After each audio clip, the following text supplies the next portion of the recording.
بسم الله الرحمن الرحيم.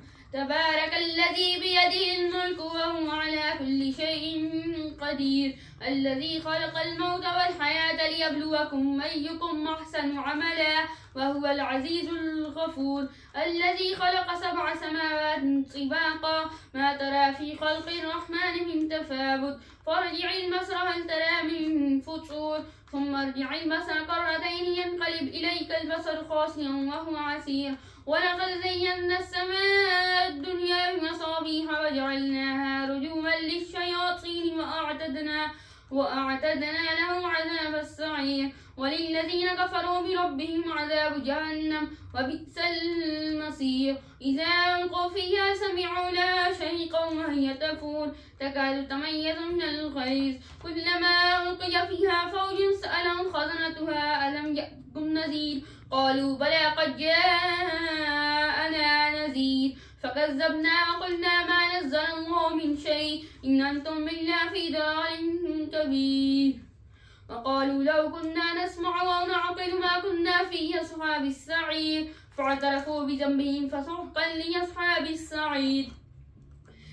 إن الذين يخشون ربهم بالغيب لهم مغفرة وأجر كبير، وأسروا قولكم أو اجهروا به إنه عليم بذات الصدور، ألا يعلم من خلق وهو اللطيف الخبير. هو الذي جعل لكم الأرض ذلولا فامشوا في مناكبها وكلوا من رزقه وإليه النشور، أأمنتم من في السماء أن يخسف بكم الأرض فإذا هي تمور، أم أمنتم من في السماء أن يرسل عليكم حاسبا فستعلمون كيف نذير. ولقد كذب الذين من قبلهم فكيف كان نكير، أولم يروا إلى الطير فوقهم سافات ويقبضن ما يمسكهن إلا الرحمن إنه بكل شيء بصير. أمن هذا الذي هو جند لكم ينصركم من دون الرحمن إن الكافرون إلا في غرور. أمن هذا الذي يرزقكم من أمسك رزقه بل لجوا في عتو ونفور. أفمن يمشي مكبا على وجهه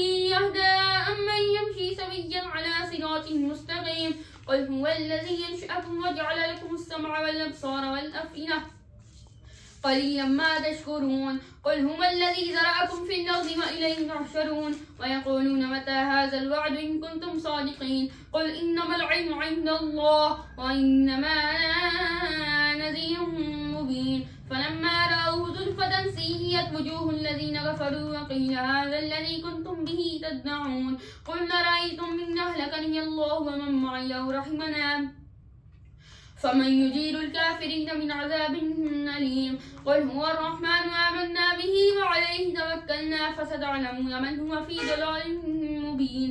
قل أرأيتم إن أصبح ماؤكم غورا فمن يأتيكم بماء معين. صدق الله العظيم.